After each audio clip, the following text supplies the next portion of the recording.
Nanaimo-Ladysmith. Thank you, Mr. Speaker. I'm joining you here virtually from the traditional territory, unceded territory of the Nanaimo First Nation. It's an honor and privilege to speak here today on behalf of the constituents of Nanaimo-Ladysmith.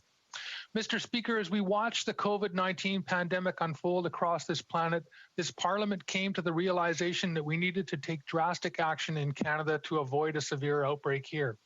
Our first priority was to protect the lives of Canadians, and in particular, those among us who were most vulnerable to succumbing to this virus: seniors, people with disabilities, and people who are marginalized. From the start of the pandemic, the Green Party suggested that we look at the measures that other countries were taking to limit the spread of the virus. In particular, I highlighted the situation in Taiwan and how they closed their borders and used masks and hand sanitizer to stop the spread of the virus. At the beginning of the outbreak, Taiwan was in the top 10 countries affected by COVID-19. Those simple technologies, masks and hand sanitizers, were very effective, and now Taiwan is ranked as number 178 of the countries affected by COVID.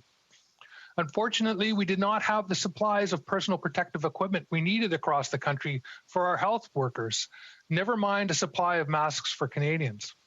We were told by public health officials that masks were not an effective solution to slowing the pandemic. Thankfully, that advice has since changed. Instead, the drastic action we took included a complete lockdown of our communities and our economy. We took the precautionary approach as we learned about the COVID-19 virus, and we put human lives ahead of money and our economy.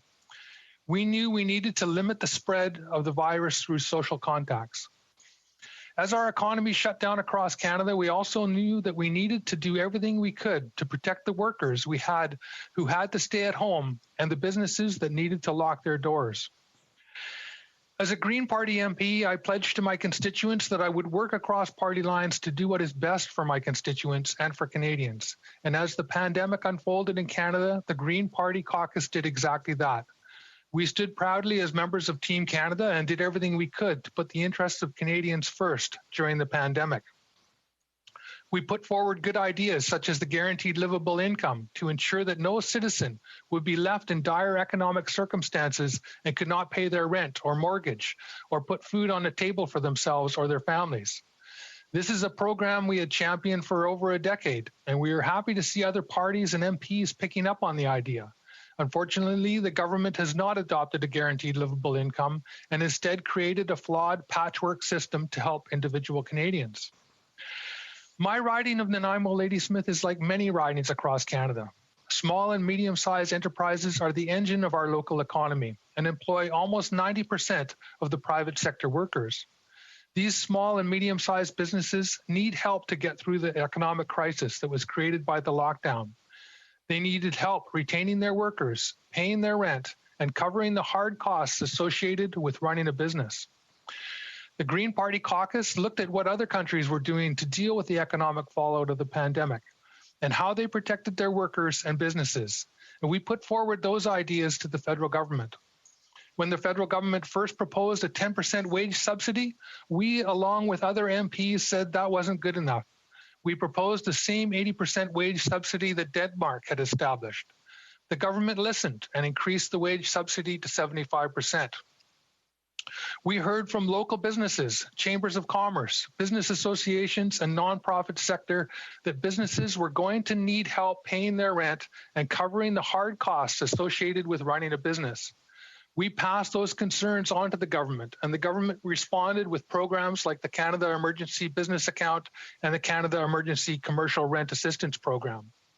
I commend the government for taking these actions, but like the initial wage subsidy, there were serious flaws with these programs. Green Party MPs, along with MPs from all the parties, heard from small and medium-sized businesses, including Indigenous-owned businesses, that they were not eligible for the programs for one reason or another. The parameters were too tight and the gaps in the programs too large. There are many businesses in my riding that were not able to take advantage of these programs because they did not fit the criteria. Again, the government listened and some needed changes were made, but there were still problems. Many small businesses in my riding had serious problems trying to apply for the emergency business account. The big banks kept rejecting their applications based on weird technicalities and then passed the buck to the CRA, which passed the buck back to the banks, leaving small businesses in a lurch with stressful uncertainties and feeling like ping pong balls. The rent subsidy program to help small businesses also had serious flaws because landlords had to apply for their business tenants. This ended up being onerous on landlords who had to be responsible for the declarations of their tenants. Many small businesses were unable to take advantage of the program because their landlords were not willing to take part. As a result, many small businesses have not been able to pay their rent or have incurred serious debt in order to do so. The new rent relief program needs to be retroactive to April 1st to help those businesses that are surviving on the razor's edge. There are business sectors that have been hit much harder than other sectors. In particular, the tourism, hospitality, and entertainment sectors have been particularly hit hard and have very little hope of recovering in the near term.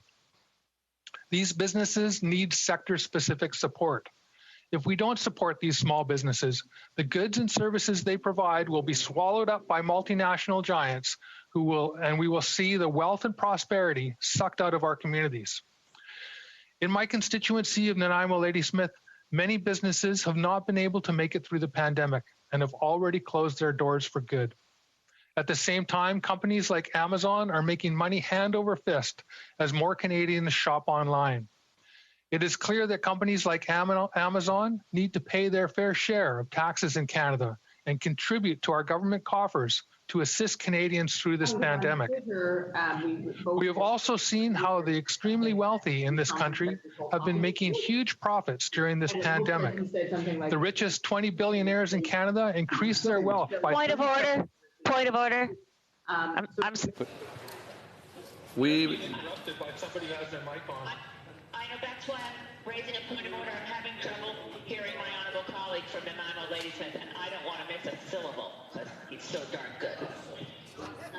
Merci, l'honorable député. Techniquement, est-ce que tout est revenu?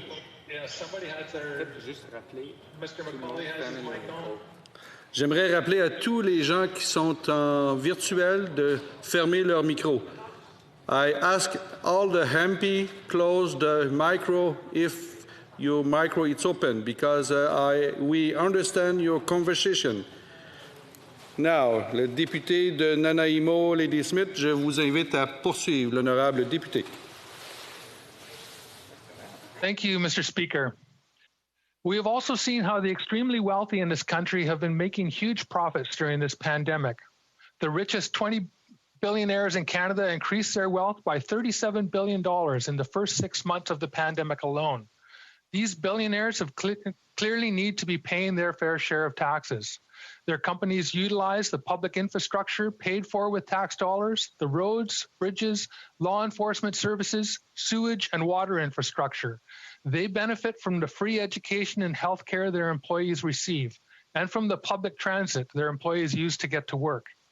We keep hearing that we are all in this together, but if you compare COVID-19 to a storm at sea, while it is true that we are all facing rough seas, some people are clinging to pallets without life jackets while others are in luxury liners. We have growing wealth disparity in this country, and nowhere is it more apparent than in Nanaimo, where you can walk past a homeless camp on the way to the harbor and see Jim Patterson's 150-foot, $25 million yacht when it is docked for a visit. This yacht is almost as large as the coastal defense vessel, the HMCS Nanaimo, which also visits our port. This is obscene and ostentatious wealth.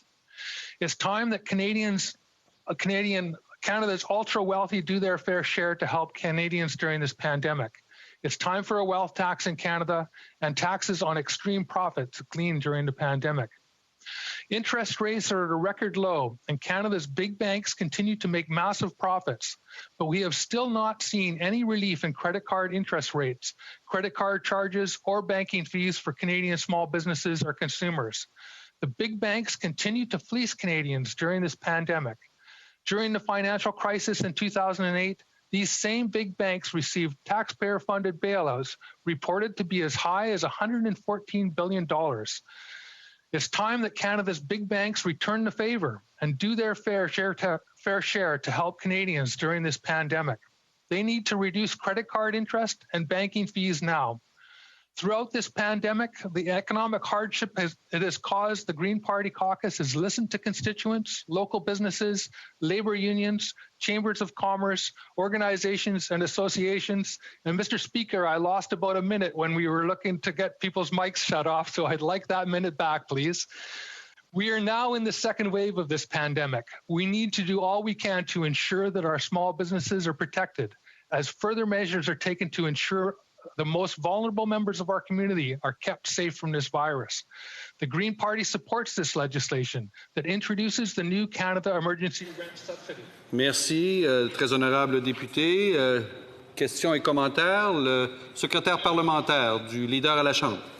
Merci, Mr. Speaker. And I think it's really important to emphasize, first and foremost, I do recognize that it appears that all political entities inside the House will be supporting the legislation, and it's nice and encouraging to see that in terms of just how important, in particular the two programs, the rent assistance and the wage subsidy, have been to our small businesses. At the same time, to recognize, Mr. Speaker, that there is a suite of programs that have been introduced in the last 8 months to support small businesses in all regions of our country. And I think that when we take a look at this bill, it is a substantive piece of bill that looks at modifications to programs that will ultimately continue to support our entrepreneurs and small businesses in all regions of the country. And I'm wondering if my colleague could provide his thoughts in terms of just how important it is when we take a look at the suite of programs that we be flexible to making the changes that will continue to help our small businesses through the second wave and beyond. Merci, l'honorable député de Nanaimo-Ladysmith. Thank you, Mr. Speaker. I appreciate the suite of programs that we do have available for small businesses across this country. And I think that we need more flexibility built into them. And that's what we've been asking for all along. As we've seen these programs introduced, we've seen problems with them. We've seen hard lines and parameters that make it difficult for many small businesses to be eligible. And so we've been asking for the flexibility. And granted, the government has provided some flexibility in these programs and improved them. It has taken an awful long time, though, and the problem that we're seeing with many small businesses in my community and in other communities is that this aid is coming too late for many of them. And that's an issue that we need to figure out, because people are losing their livelihoods, they are losing their life savings, and that is crucial. That we need to provide support to people who have really poured their lives into their small businesses. Thank you, l'honorable député de Victoria.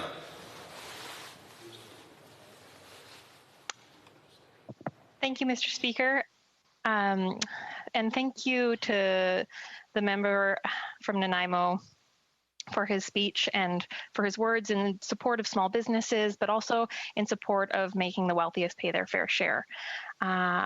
Like the member, I have heard from countless small businesses who are struggling, who the wage subsidy was a lifeline, and many who are now facing having their doors shut forever because they can't afford their rent, because they could not qualify for the flawed program put forward by this government. Now, this is a step in the right direction, but I'm curious if the member agrees that these changes should be retroactive, so that the businesses who did not qualify for the rental subsidy because their landlords would not participate should actually get the same treatment, the same fair treatment as businesses whose landlords would participate before. L'honorable député de Nanaimo-Ladysmith. I absolutely agree with the honourable member from Victoria. Thank you for that question. Yes, these programs should be retroactive. There are small businesses that did not get this rent subsidy because their landlords refused to apply. And like I said, there's small businesses that have already shut down. It's too late for them. But there are others that have racked up huge amounts of debt. Some of that is credit card debt that the banks are padding their wallets with. And we're seeing, again, huge profits from the big big banks. And if we don't protect these small businesses, what we're going to have is more multinationals that are taking care of the goods and services in our communities and sucking out all of that wealth out of our communities and putting it offshore. And we need to protect our small businesses. Absolutely. These programs should be retroactive. L'honorable député de Courtenay-Alberni, I want to take a short question because just 30 seconds. Thank you. Sure. Yeah, thank you, Mr. Speaker, and I want to thank my member, my colleague, for standing up for small business as well. And John Schnell from SaveSmallBusiness.ca, they took some quotes from people during this crisis. One is, "I have so much fear. How will I feed my family?" The other is, "I've stopped working to save lives, but I'm about to lose everything I've built." This is scary as, and I won't say the word, I have employees to pay, kids to feed. These businesses are still in the same situation. They need the rent program backdated to April. Can he talk about constituents in his riding that were prohibited from accessing the rent program because their landlords wouldn't apply? Thank you. L'honorable député de Nanaimo-Ladysmith pour une courte réponse. All right, thank you. I'd like to thank the honourable member for his question and actually thank the honourable member for Courtenay-Alberni, because both of us were fighting to get our local First Nations businesses owned and operated by First Nations to get their companies eligible for these programs as well, the wage subsidy and the business loan. There are a list of companies here that I could give you that weren't able to get the subsidy, the help with the rent subsidy, and I'm sure that you have a list in your riding as well. And I see that the speakers. Yeah. Thank you very much.